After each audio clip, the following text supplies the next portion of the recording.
Много месяцев прошло после последних теорий по Ice Cream 8 на моем канале. С этого момента изменилось буквально все. Мысли Киплерианс во многом не сошлись с мнением фанатов, но мы все равно получили то, что так сильно хотели. И поэтому вместе с вами сегодня я планирую погрузиться в мир фантазии и составить аж несколько сценариев геймплея перед тем, как в следующем месяце мы посмотрим, насколько мы были правы. Погнали! Я вообще-то тоже буду в этом видео. Ты в представлении не нуждаешься, алгоритм. Как ты меня назвал? Ой, никак, забей. Погнали! Итак, что мы имеем на момент последней части? Все друзья снова объединились, но тупость Чарли не дает им расслабиться. Теперь Род знает о их логове, и друзьям срочно нужно придумать план, ведь держать дверь вечно они не смогут. Также не забываем про монашку, которая на чаек решила заглянуть. Итак, какие локации у нас остаются неизученными? Ну, розовая комната. Ведь это уже было официально подтверждено киплерианцами. При том, что фанаты догадались об этом еще когда увидели аватарку новой части. Видите розовое очертание? Ага. Правда, потом оказалось, что мороженщика с этим розовым очертанием просто вырезали и подставили другой фон, но неважно. Также все пишут про этот гребаный верхний этаж. Типа он будет иметь важную роль в игре. А еще мы не побывали на улице, но об этом позже.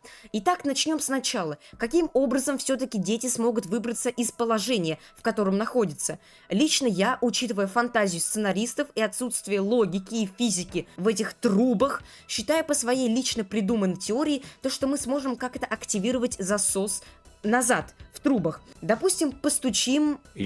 Заткни микросхему. Постучим по щитку с такой заманчивой надписью «Не трогать». И как это бывает у киплерианцев, случайно активируем режим, в котором труба в нашей комнате будет засасывать в себя все, что можно. И таким образом дети спокойно засосутся, и чтобы быстрее было, сразу прилетят вот сюда, прямо к открытой розовой комнате. Мультяшно, быстро, тратить много денег на анимацию не нужно. Пожалуйста, пользуйтесь. Конечно, есть такие теории, как у Хака и фанатов, типа тот человек, который смотрит в монитор, держа дверь, увидит там монашку. Есть теории, что Род услышит мини-родов, которые увидят в монашке угрозу, и Род побежит на звук. Это, конечно, тоже имеет место быть, безусловно, но я придерживаюсь именно этой теории. Окей, допустим, начался геймплей в розовой комнате. Теперь, кстати, мы знаем, что, оказывается, розовая комната занимает 2 этажа. Просто я уже запутался от того, что в 7-й части только 1 этаж розовый, а в недавно опубликованном шорте тут уже 2 этажа розовый, хотя в 4-м асе тут тоже 2 этажа розовый. Ну ладно. Короче, розовая комната будет занимать по расчетам целый этаж. Этого явно недостаточно на всю игру. И поэтому мы пойдем на улицу, где нас будет ждать Эвил няня. Нам нужно будет попасть в дом Джозефа Салливана, и это будет как-то связано с вот этой херней посреди дома. Наверное, ради нее мы туда и пойдем.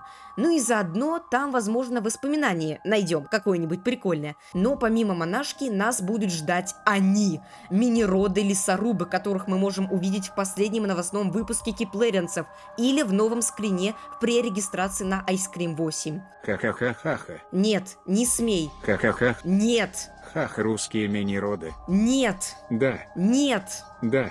Да. Ой, то есть нет, это не русские мини-роды, и не надо делать из этого мемы. А лес похож на наше лог. Заткнись, алгоритм.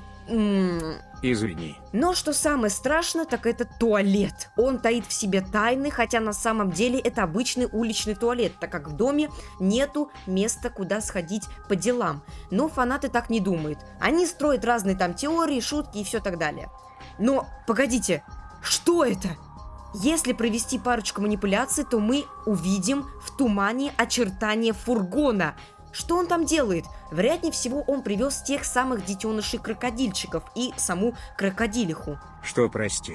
Ой, я забыл. Короче, недавно выходили обновления в 1-м, 3-м, 4-м и 6-х айсах. Помимо не очень значительных изменений, добавили подсказки и намеки, что будет в 8-м айскриме. В 1-м айсе нам еще раз прямо говорят о зале извлечения. В 3-м айсе говорят о крокодилихе и ее детишках. В 4-м айсе о Борисе. В 6-м айсе про Мэтти.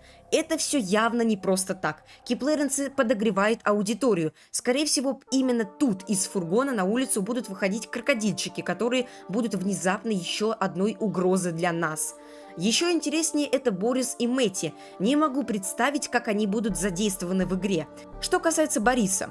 Еще давно в ролике про команду Киплеренс нам показали так называемого сломанного Бориса. Также подсказку нам дает вот этот план о призах за количество пререгистраций до выхода 8-го айса. И недавно Киплеренсы показали нам облик ловушек, до которых мы уже почти дошли. Хотя мы этого не заслужили, но нам это было нужно. Что самое интересное, так это то, что для каждого ребенка свой скин на ловушку, а это точно подтверждает, что мы будем играть за всех детей в 8-м айсе. Также киплерианцы нам еще давно намекнули на ту самую маску из 6-й части, которую использовал Чарли. Она, судя по намекам, вернется. Значит ли это то, что мы снова отправимся на кухню за ней, где и увидим Мэти, кстати? Или она же выпадает из какой-нибудь трубы, например, ну, типа случайность. Как все тяжело. Да, и давайте из всей имеющейся каши попробуем что-нибудь сварганить. Для этого я попросил подписчиков моего телеграм-канала рассказать свои теории о 8-м айсе.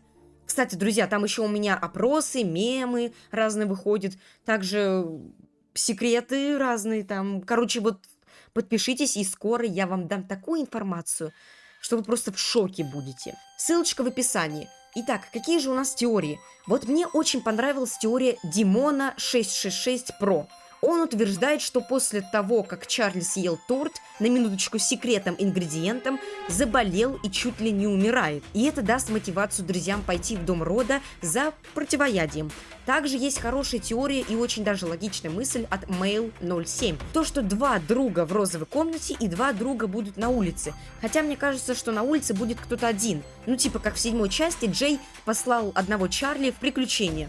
Также есть парочка моментов, о которых хочется рассказать вам после прочтения теории от Relax Pro. Во-первых, мы забыли, что у Рода все еще есть торпеда, о которой он говорил в 7-й части. Слишком уж она подозрительна, чтобы забывать про нее.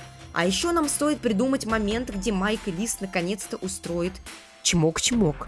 Но это так, дополнение, так сказать, ну, на заметочку.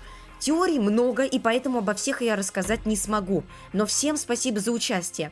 Прямо сейчас видите победители, кто победил в конкурсе. Подписывайтесь на мой телеграм-канал. Итак, вариаций концовок много, как и геймплейных особенностей. Я не могу представить, что будет в финале. Но лично у моей сломанной фантазии я посмею предположить, что концовка будет очень плаксливой, и там явно не обойтись без грустной музыки. Род многого не знает. Например, что именно по вине монашки Джозеф был мертв. Даже если поначалу отношения между ними будут хорошими, то в конце концов все тайное станет ясным. Так что остается только лишь ждать настоящего финала истории. Каким он будет, даже страшно представить. Я лишь рассказал вам парочку теорий. Теперь только лишь ваша фантазия решает, что вам делать дальше. Пишите в комментариях свои теории по Ice Cream 8. Я обязательно прочту.